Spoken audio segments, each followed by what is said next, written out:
السلام علیکم ورحمۃ اللہ وبرکاتہ۔ بسم اللہ الرحمن الرحیم۔ الحمد للہ ان الحمد للہ نحمده ونستعینه ونستغفره ونعوذ باللہ من شرور انفسنا ومن سیئات اعمالنا من يهده الله فلا مضل له ومن يضلل الله فلا هادي له واشهد ان لا اله الا الله واشهد ان محمدا عبده ورسوله اما بعد فان خير الحديث كتاب الله وخير الهدي هدي محمد صلى الله عليه وعلى اله وسلم وشر الامور محدثاتها وكل محدثة بدعة وكل بدعة ضلالة وكل ضلالة في النار۔ ہر قسم کی تعریف، حمد اور ثنا اللہ رب العزت کے لیے لائق اور زیبا ہے، جو ساری کائنات کا ایک و تنہا خالق، مالک، مربی اور منتظم ہے، جو ساری کائنات کو وجود میں لانے والا، اس کی پیدائش، اس کی حفاظت کرنے والا اور ہر مخلوق کی ضرورت کا پورا کرنے والا ہے۔ ہر قسم کی تعریف اور ہر قسم کا شکر صرف اور صرف اللہ وحدہ لا شریک کے لیے لائق اور زیبا ہے۔ درود و سلام ہو انبیاء اکرام پر، اللہ رب العزت کی رحمتیں اور برکتوں کا نزول ہو انبیاء اکرام پر، جنہیں انس اور جن کی رشد و ہدایت کے لیے مبعوث فرمایا گیا، پہنچایا گیا، خصوصاً نبی مکرم رحمت للعالمین امام الانبیاء محمد صلی اللہ علیہ وسلم پر، آپ کے اہل بیت پر اور صحابہ اکرام پر۔ معزز سامعین اکرام، آج انشاءاللہ تعالی سورہ روم کی آیت نمبر 20 سے کلاس رہے گی۔ اللہ رب العزت سے دعا ہے کہ اللہ رب العزت ہمیں صحیح معنوں میں قرآن مقدس یعنی قرآن کو خود قرآن کی روشنی میں، قرآن کو صحیح احادیث کی روشنی میں اور صحابہ اکرام کے منہج یعنی صحابہ اکرام نے جس طریقے سے قرآن کو سمجھا نبی مکرم سے اور جیسا ایمان لایا، جیسے عمل کیا، اس طریقے سے ہمیں بھی عمل کرنے کی توفیق اور رفیق عطا فرمائے، آمین یا رب العالمین۔ اعوذ باللہ من الشیطان الرجیم۔ وَمِنْ آيَاتِهِ أَنْ خَلَقَكُمْ مِنْ تُرَابٍ ثُمَّ إِذَا أَنْتُمْ بَشَرٌ تَنْتَشِرُونَ۔ وَمِنْ آيَاتِهِ، اور اس کی نشانیوں میں سے ہے۔ آج کی کلاس میں ہم بار بار دیکھیں گے کہ اللہ رب العزت نے وَمِنْ آيَاتِهِ کہا، تو آپ کے لیے ایک ہوم ورک بھی ہے کہ اس رکوع کے اندر وَمِنْ آيَاتِهِ یہ لفظ کتنی بار آیا ہے، اور اللہ رب العزت نے بار بار اس کا تکرار کر کے ہمارا توجہ اس طرف کروایا ہے کہ ہم اللہ رب العزت کی آیتوں کی طرف، اس کی نشانیوں کی طرف غور و فکر کریں۔ اس کی نشانیاں خود اس کی معرفت حاصل کرنے کے لیے، اس کی پہچان کے لیے، اس کا یقین لانے کا ایک ذریعہ ہے۔ اس کی آیتیں، اس کی نشانیاں، یعنی جو نشانیاں اللہ رب العزت کی ہم چاروں طرف دیکھ رہے ہیں، یہ نشانیوں کو دیکھ کر کے ہمیں یقین ہوتا ہے کہ ہاں اس کا کوئی بنانے والا ہے، کیونکہ بنی ہوئی چیز خود اس بات کی دلیل ہے کہ اس کا کوئی بنانے والا ہے، مخلوق خود اس بات کی دلیل ہے کہ اس کا کوئی خالق ہے، کریشن اس بات کی دلیل ہے کہ اس کا کوئی کریٹر ہے۔ تو بنی ہوئی چیزیں ہمیں اللہ رب العزت کی معرفت، اس کی پہچان، اس کے قریب لاتی ہے، اس کا یقین ہمارے دلوں کے اندر مضبوط کراتی ہے۔ تو ان آیتوں کے ذریعے سے اللہ رب العزت نے اپنی کچھ قدرتوں کی نشانیاں، کچھ اپنی بنائی ہوئی چیزوں کو اللہ رب العزت نے ہمارے سامنے پیش کیا ہے تاکہ ہم اس پر یقین کریں اور اللہ رب العزت کی معرفت صحیح طریقے سے ہم حاصل کر پائیں۔ اور کون لوگ ان نشانیوں کو پہچان پاتے ہیں، اس کی بھی جا بجا یعنی کہیں کہیں پر اللہ رب العزت نے ذکر کیا کہ کون لوگ اس کی نشانیوں کو پہچان پاتے ہیں، جیسے غور و فکر کرنے والے، علم والے، اور بھی دوسری جگہ ہم اس پہ دیکھیں گے کہ کون لوگوں کو اللہ نے اپیل کیا ہے، کن چیزوں کی کہ یہ چیز تمہارے اندر ہوگی تو تم اللہ رب العزت کی بنائی ہوئی چیزوں پر غور و فکر کر پاؤ گے اور اللہ کی معرفت حاصل کر پاؤ گے۔ تو آج دیکھتے ہیں وَمِنْ آیَاتِهِ، اور یہ اس کی نشانیوں میں سے ہے کہ اس نے تمہیں مٹی سے پیدا کیا۔ اللہ اکبر۔ انسان کی وجود جو ہے شروع میں مٹی سے ہوا، مٹی سے جو پہلا انسان ہمارا باپ آدم علیہ السلام بنائے گئے، وہ مٹی سے ان کا وجود تھا، اور مٹی سے اسے بنا کر کے پھر اللہ فرماتا ہے پھر اب تمہیں بشر ہو جو پھیل رہے ہو، انتم بشرم تنتشرون، تم زمین میں پھیل رہے ہو۔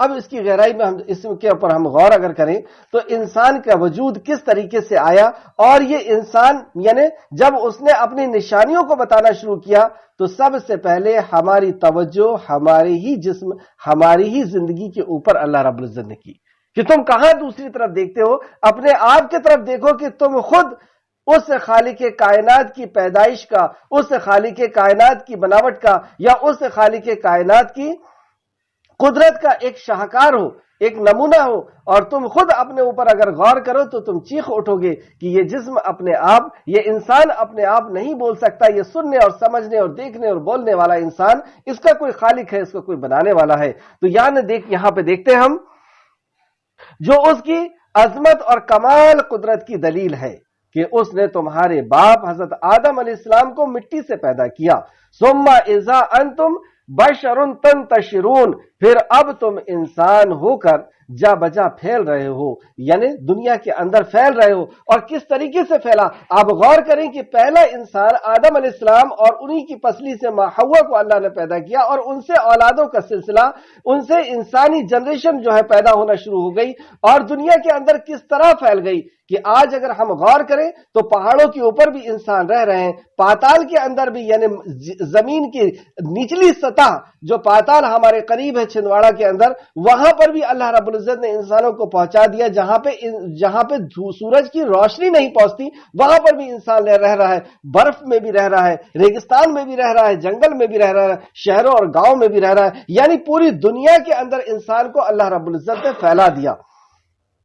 یعنی تمہاری اصل مٹی اور حقیر پانی سے تھی، اصل میں ہماری جو پیدائش ہے وہ مٹی، اور مٹی سے پھر انواع اقسام کی چیزیں، یعنی اس سے پھل اور فروٹ نکلتے ہیں جس کو لوگ کھاتے ہیں، اور اس سے وہ حقیر پانی پیدا ہوتا ہے جو سینے اور پیٹ کے بیچ میں سے نکلتا ہے، پھر اس سے بنا دیا، اور اس کے طرف پھر لوٹائے جاؤ گے۔ اس سے تمہیں اللہ نے پیدا کیا ہے، اور جس طرح اس نے پہلی بار پیدا کیا پھر سے تم اس کے طرف لوٹائے جاؤ گے۔ پھر اب اس کو دیکھیں ہم کہ کس اسٹیپ میں اللہ نے بنایا ہے۔ اللہ رب العزت نے اس نطفے سے پہلے جمے ہوئے جوک یعنی کو پیدا کیا، پھر ایک بوٹی اللہ نے بوٹی کی شکل میں اسے بنائی، پھر اس میں ایسی ہڈیوں کو بنا دیا، اور کہ وہ ہڈیاں انسان کی شکل جیسی بنا دیا، پھر اس ہڈیوں میں اللہ تعالیٰ نے گوشت کو چڑھا دیا، پھر اس میں روح پھونک دی، اور وہ سننے اور دیکھنے والا انسان بن گیا۔ مطلب شروع انسان کی پیدائش حقیر پانی سے شروع کی، اور اس سے علق بنایا، خون کا جمع ہوا لوتھڑا بنایا، ہڈی بنائی، اور ہڈی ایسی کہ جو انسان کی شکل کی تھی، انسان کے شیپ کی تھی، اور پھر اس ہڈی میں گوشت کو اور پھر کھال کو اور اس کے اوپر بال کو اللہ نے چڑھا دیا، اور پھر ایک انسان اس کے اندر بنا دیا۔ پھر وہ اپنی ماں کے پیٹ میں ماں کی پیٹ سے باہر آیا، چھوٹا سا بچہ جس کی قوت اور حرکت بہت ضعیف تھی، جس کے اندر کوئی طاقت اور کوئی قوت نہیں تھی اپنی بات کو کرنے کی۔ پھر جیسے جیسے اس کی عمر بڑھتے گئی، اس کی قوت اور حرکت مکمل ہوتے چلی گئی، حتیٰ کہ یہاں تک کہ وہ اس حال کو پہنچ جاتا ہے کہ شہر اور قلعے بنانے لگتا ہے۔ وہ اس حال میں پہنچ جاتا ہے کہ پھر وہ دنیا کے اندر الگ الگ قسم کے کام کرنے لگتا ہے، اور اطراف اور عالم میں سفر کرنے لگتا ہے، حتیٰ کہ سفر کے لیے دریا اور سمندروں کی موجوں پر سوار ہوتا ہے، ہواؤں اور فضاؤں کے اوپر وہ اڑتا ہے، پھر پوری دنیا گھومنے پھرنے لگتا ہے، اور ادھر ادھر مال جمع کرنے لگتا ہے۔ پھر اس میں غور فکر اور سوجھ بوجھ اور علم و رائے کی پہچان کی پختگی ہو جاتی ہے، جیسا ہر انسان دنیا و آخرت کے امور میں، کاموں میں اپنے اپنے انداز سے کام کرتا ہے۔ دنیا اور آخرت کے لیے پھر انسان اپنے اپنے سمجھ بوجھ کے اعتبار سے، اپنی رائے کے اعتبار سے پھر وہ کام کرتا ہے۔ پس پاک ہے وہ ذات جس نے ان کو وجود بخشا، وہ پاک ہے وہ ذات جس نے اس کو کہاں سے وجود اور کہاں تک پہنچا دیا، زمین میں بسایا، تمام مظاہر قدرت اور ان کی تابع فرمان کر دیا۔ اللہ اکبر! دنیا کے اندر جو کچھ بھی چیزیں ہمارے نظر آ رہی ہے سب اس انسان کے تابع فرمان کر دیا، سب کو اس کا غلام بنا دیا، اس انسان کا، اور انہیں رزق کمانے اور دولت حاصل کرنے کے لیے مختلف فن سکھائے، یعنی مختلف الگ الگ قسم کے کاروبار اور الگ الگ قسم کے کام یہ اللہ رب العزت نے سکھائے تاکہ یہ اپنا رزق کو تلاش کرے۔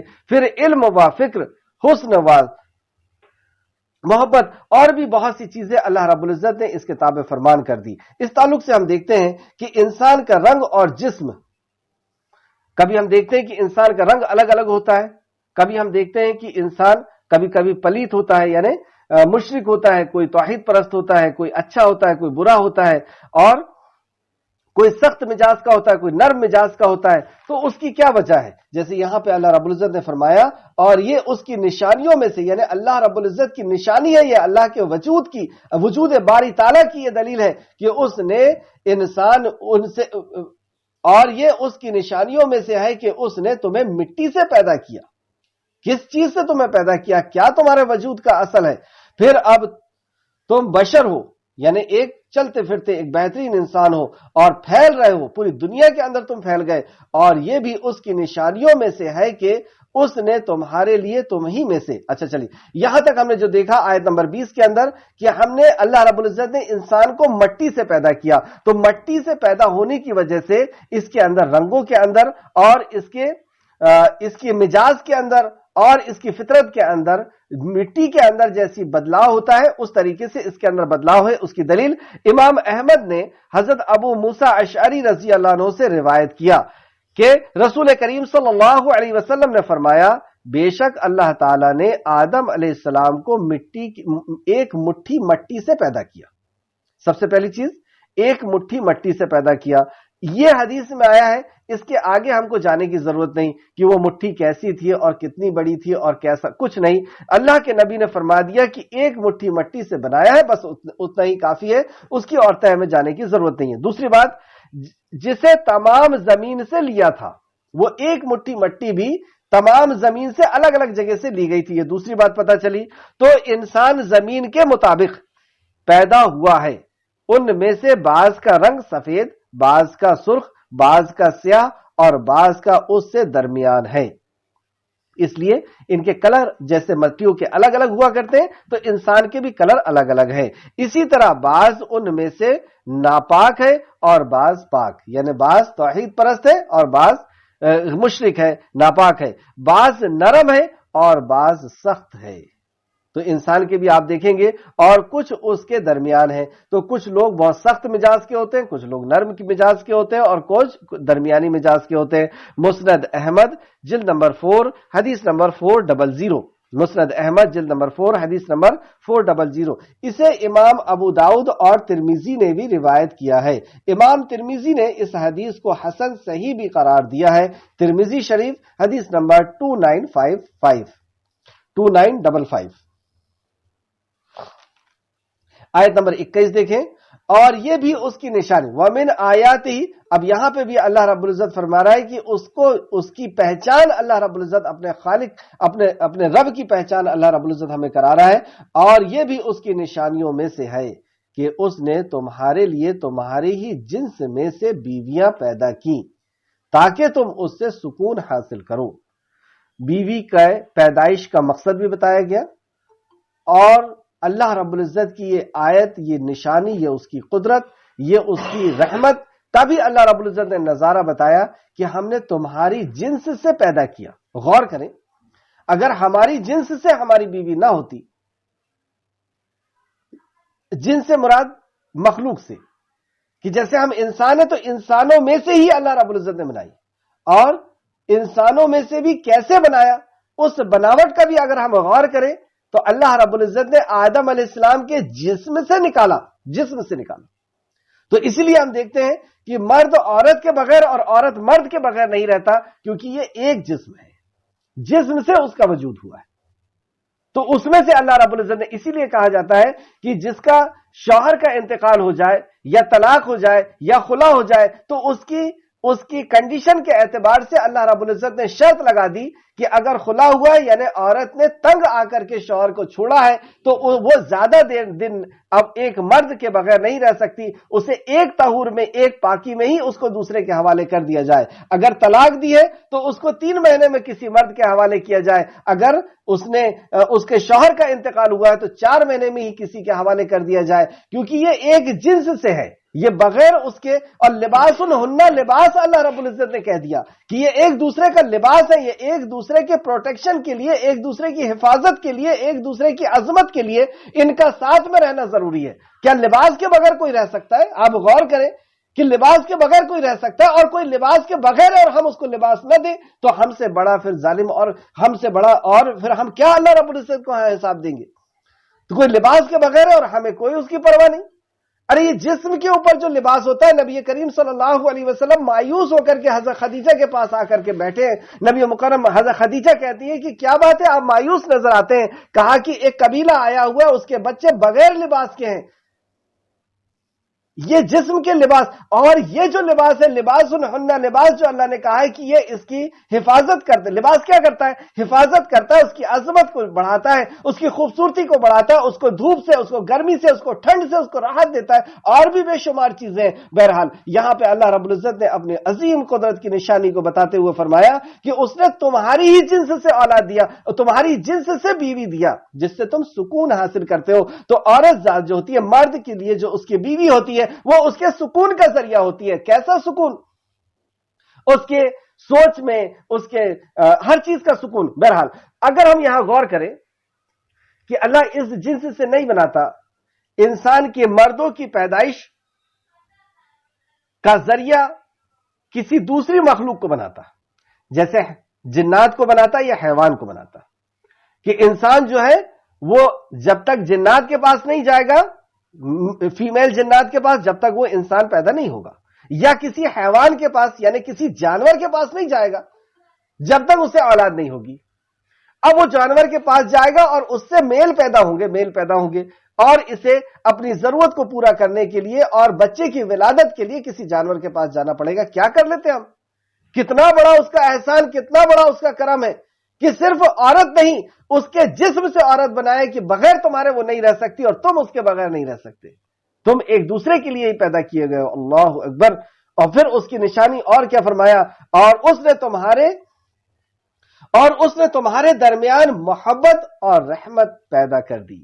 یہ محبت اور رحمت آپ ہمیشہ دیکھیں گے کہ ایک عورت اپنے شوہر کے لیے اور ایک شوہر اپنی بیوی کے لیے کس طریقے سے انحصار رہتا ہے، کس طریقے سے وہ ایک دوسرے کی مدد، اور آپ نے دیکھا ہوگا کہ زندگیاں کے اندر کتنے اتار و چڑھاؤ آتے ہیں، لیکن میاں بیوی اس اتار و چڑھاؤ کو اور بچوں کی کفالت اور بچوں کی پرورش کے لیے اپنے آپ کو نچھاور کر کے رکھتی ہیں۔ کبھی بیوی بیمار ہے تو شوہر سامنے کھڑا ہوا ہے، اور یہ صرف جوانی میں نہیں، آپ اس کو بڑھاپے میں زیادہ دیکھیں گے۔ جب بھی آپ ہاسپٹل جائیں اور ہاسپٹل میں باہر اگر آپ کسی کو کھڑا ہوا پائیں تو اس سے پوچھئے گا کون اندر ہے، تو وہ ایک ہی جواب دے گا کہ میری بیوی ہے، اور اگر عورت ہے تو وہ کہے گی میرا شوہر ہے۔ کبھی اس کو فالس کا یعنی پیرالائسس ہوا ہے، بیوی اس کی خدمت کر رہی ہے، کبھی بیوی کو ہوا ہے، شوہر اس کی خدمت کر رہا ہے۔